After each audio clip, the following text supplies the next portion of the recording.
All right. So you guys ready for an adventure? I got some good stuff for you today. Um, I'm looking at the MNQ futures market. This is the Nasdaq. It's the micro mini, and I'm looking at a very specific indicator today. This is the volume weighted MACD. I got a bunch of indicators I'm going to try and look at some point. These are some of the ones that I like that I've saved. This is the one I'm looking at today, volume weighted MACD by Stoked Stocks, and I'm in UTC minus 6 time zone. So any times that I reference are going to be UTC minus 6. So if I say noon, that's noon for me. If you're on the East Coast, that would be 2 p.m. for you. So for me, the market closes at 1400.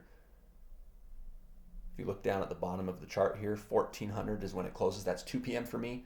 It might be 4 p.m. for you or 5 p.m. or whatever. But all right, let's get into it. So we have the MACD is a momentum indicator, and the volume weighted MACD is taking volume into account. So if you have a huge candle but there's not any volume, then this MACD line will be a lot smaller. So big MACD on the volume weighted MACD, a big line indicates that there was a lot of momentum and a lot of people in on the momentum. So what I started noticing, the first thing I did, let me take you on the whole journey. The first thing I did was I said, what could I do for a strategy here? So I started with this idea of as soon as it, let me zoom this in a little bit so you can see.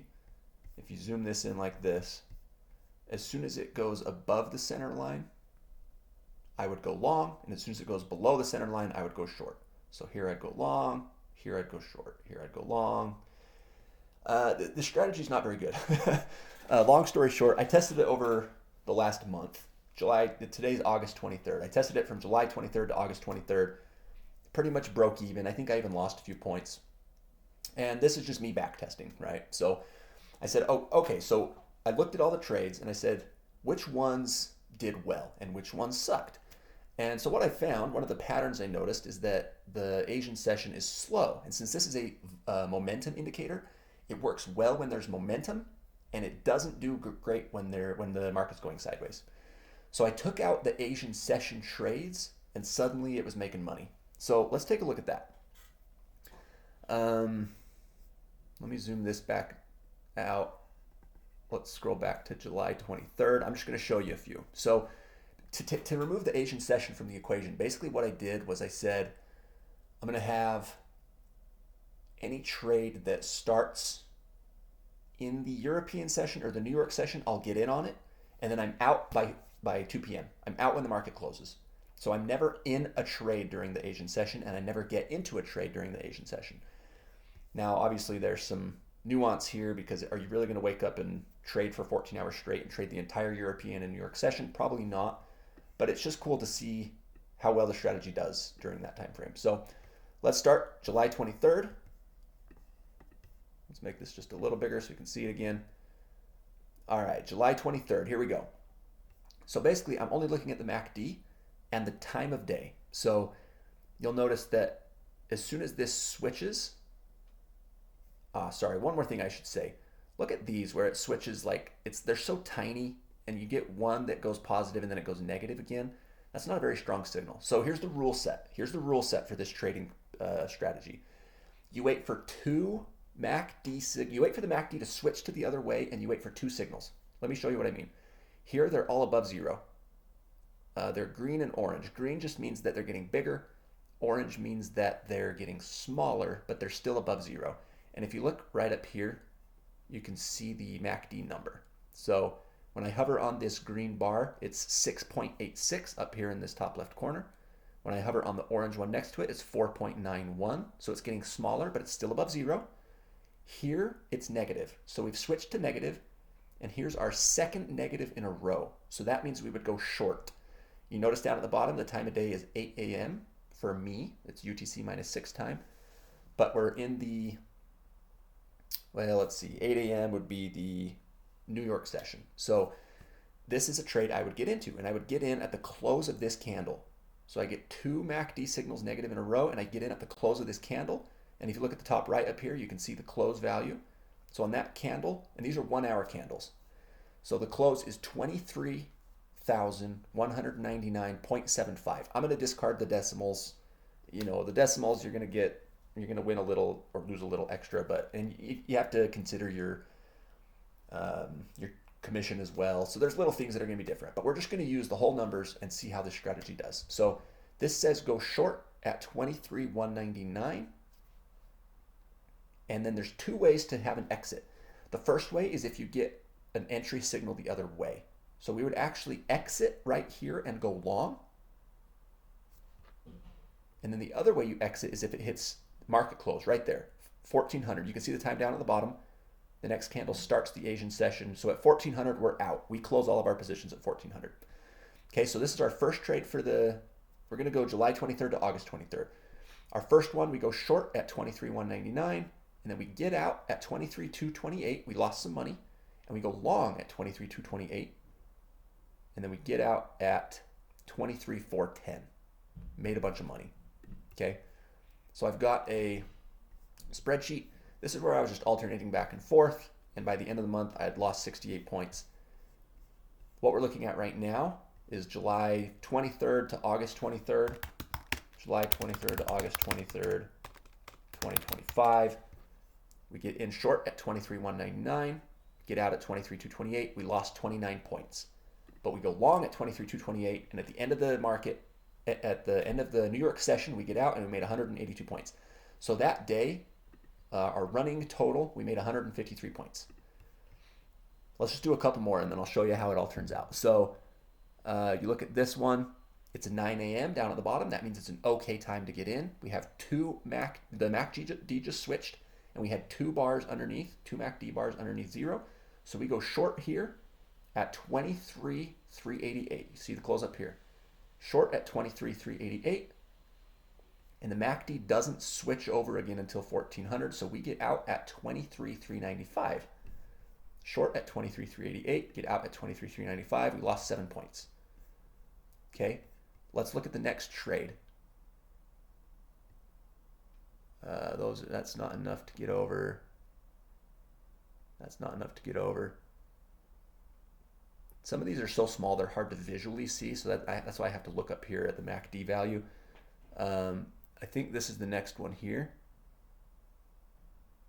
It switches over. You have two bars on the MACD, but look at the time. It's 1700. This is Asian session, so we're going to skip this trade. We're not getting in right here. Now, if this continues above for 4 days straight, we don't get in. We don't get in until there's a clear entry, which is when it switches and we have two MACD bars the other way, and it's the right time of day. So this switches over. We have two bars. It's 8 a.m. We do get into this one. We're short at 23,493, and we're out at 23,509. 23,493, 23,509. We lost 16 points. Okay, we do this for the whole month of July, and look at the running total. There's a couple. This sucks. This is a big loss, and so you actually end up negative a little bit. But the very next day, you make it back up.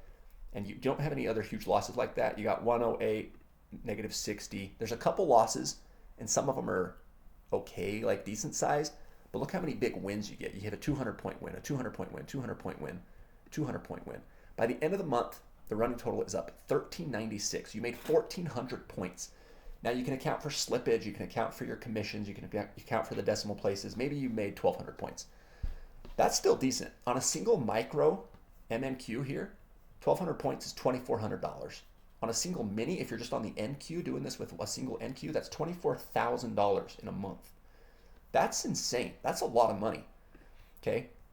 The MACD is a momentum indicator, so it works well when there's momentum. So let's zoom this out and look at July 23rd right here to August 23rd. Look at these big spikes. Okay. These are the ones we're making money on. You're making money here. You're making money here. You're making money here. And then on these little ones, you're losing, and then you're making money. So this strategy relies on big momentum, and there are months where that doesn't happen. So let's look at that. So that was my next step. I said, okay, well, what about months where there's not momentum? So I zoomed it out like this, and I look at this stretch. There's no big spikes here. These spikes are pretty small. So this is June 23rd. Where does that start? June 23, right here. So June 23rd to July 23rd. Look at this stretch. It kind of sucks. The market's going up. If you look at this graph, like the market's going up, but this isn't a go up strategy. This is a momentum strategy. We're trading up and down. So what we're concerned about is this MACD line, and these aren't very big.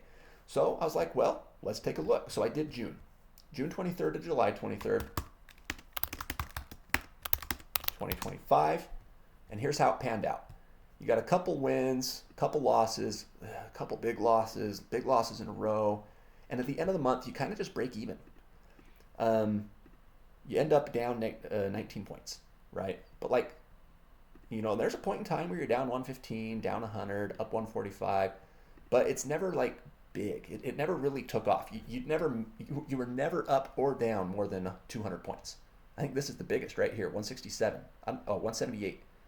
Like, you kind of just hugged the break-even line for the whole month, which is fine. You do the strategy, and if there's a month where things kind of are just going sideways or there's not big momentum, then you're going to break even. Maybe you'll lose a little bit of money. Not a big deal, because the next month, you make a ton of money, okay? So now I was like, okay, well, let's zoom this out a little more, right? This is a good month. Look at these lines. It's coming up to, negative 50, positive 60, positive 50. And then you have this month where things are just kind of slow. It doesn't get above like 40, 20, I don't know. So then I started looking and I was like, wait a minute, what's this? And I was like, does this hold true on a huge momentum? And sure enough, I went and looked. Check this out. This is in April. This is where the tariffs were going crazy. You can check the VIX. This is your volatility index. And look, April's just like, it's so big. Everything's so volatile. Things are moving so much. Now, which way is the market going? From here to here, sideways. It doesn't go anywhere. It goes from here to here. We don't care. This strategy has nothing to do with which direction the market's headed. It has to do with big moves. And look how big these moves are. And this is volume weighted, which means these are big moves with a ton of people in on it. So let's just zoom in. Oh man, this was the journey. So when you get crazy things happening in the world and you get big, massive momentum, this strategy kills. It does so good. All right, let's zoom in. Let's take a peek. So basically, you can correlate this to the VIX. Anytime the VIX goes high, like, look at this. It's above 30 from, let's say, April 3rd to April 22nd, and it's above 40 from April 4th to April 11th. So 4 to 11. So let's check April 4 to 11. And you can see that the MACD is correlated. Like, this is the same as the VIX. You can see on the 4th, oh, this is interesting. The VIX predicted it. On the 4th, there's not huge movements. There's decent sized movements. And I bet you would have made money there. I actually haven't looked at that. But look at these big ones. Oh, these big ones are insane. Let's take a peek. I can't wait to show you guys this. All right. Let's just start right here.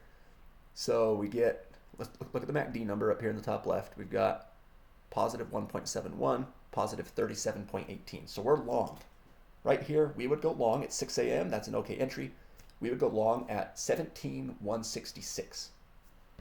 The MACD doesn't switch back over, and so at 1400, we're out at 17,629. That's a 500-point gain in a single day. 500 points. That's big momentum. Okay? Next entry. That was on April 7th. Next entry is April 8th. We have two MACD bars below the zero. 11 a.m. We're short at 17,671. And we're out at 17,232. That's a 670 to 230. What is that? 440 points. So 500 points this day, 400 points the next day. Oh, I can't wait for this next one. Check this out. Wednesday, April 9th. This is insane. 2 bars above on the MACD. So we're long at 17,226, 8 a.m. We're long at 17,226. We're out at 19,351. That's 2,000 points. What? 2,000 points in a day. That's insane. If you're doing a single micro, that's $4,000. On a single mini, 40 grand. If you're like doing a prop firm and you have if you're doing 5 NQs, you would have made $200,000 in that day. That's insane. All right, so here's the long story short. This I'm gonna do different videos. I'm gonna do indicators. I'm gonna look at the indicators and try and find strategies that work for each of these indicators. Some of these indicators are awesome. This one's cool. It works when there's momentum. So you can look at the MACD and you can see when there's momentum, and you look for size. Sorry, let me zoom back in. We're not looking at anything right now. Where'd the graph go? There we go. On months where it doesn't have big momentum, the graph could be going up, down, sideways. It really doesn't matter what the overall trend is for this strategy. This strategy is just looking for specifically big momentum with a lot of people involved. So the volume weighted MACD, when you get these big moves on this indicator, that implies that we're having big momentum. Look at this momentum, and a lot of people involved. Okay, and you can make a lot of money with this. So on months where it goes sideways, you might break even. And this is the tricky part. It's like, if you're doing this day in and day out for a month and you break even or you lose some money, it kind of sucks. It's hard to keep going. But you just got to hold out, because the next month, this month, you would have made 1,400 points. And in April, it's insane. These don't happen often. Let's be honest. This was kind of a weird fluke. Like, if you look back over time, like, you don't see big, and this doesn't go back very far. If I looked at the NQ, we could see more historical data, but big spikes like that don't happen often. But when they do, when this VIX jumps up, this is an okay to make some money. Now, okay, some caveats. I have not back tested this very far. I only did 2 months of back testing, June and July. Well, June 23rd to July 23rd, and then July 23rd to August 23rd. So go do your own research before you start putting real money on the line. And then this is just, I did 2 months of back testing, plus this caught my eye, so I went and looked at it. But like, for instance, I would back test this period right here. That's very small. You might lose some money here. I would back test. I mean, look at this. You've got multiple months of this being small. This strategy might suck for a long period of time. This is September 24 to December of 24. This is 3 months. Maybe not. I don't know. There's some momentum involved here, so maybe you make some money. I haven't back tested it. Do your own research before you put money on the line. But this is what I found with this indicator.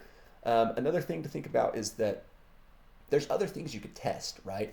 I only tested the 1 hour candles. You could test the 1 day candles. You could test the 15-minute candles. You could test the 1 minute candles. Try different time frames. See what you can find. Another thing is I have not differentiated the European from the New York session. I cut out the Asian session, and suddenly it was making money. And I was excited, so I made a video. But it would be worth it, I think, to go through and see which of these trades are in the European session and which ones are in New York.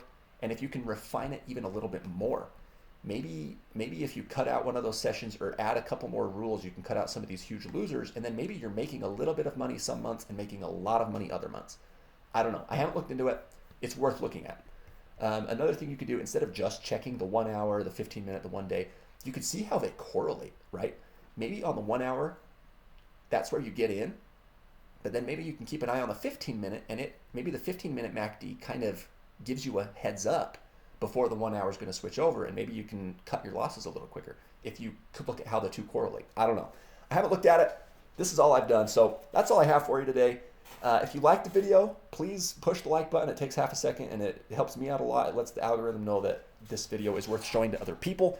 If you want to see more videos as I make them, hit the subscribe button. I'm going to try and make videos at least on all of these indicators. These are the ones that I found that I really like, or at least at some point I've liked them.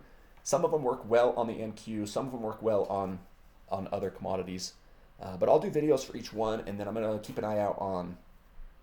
I found these because sometimes TradingView sends me indicators that it thinks I would like. So I'll keep an eye on those as well, and I'll keep adding to the list, and I'll keep doing videos.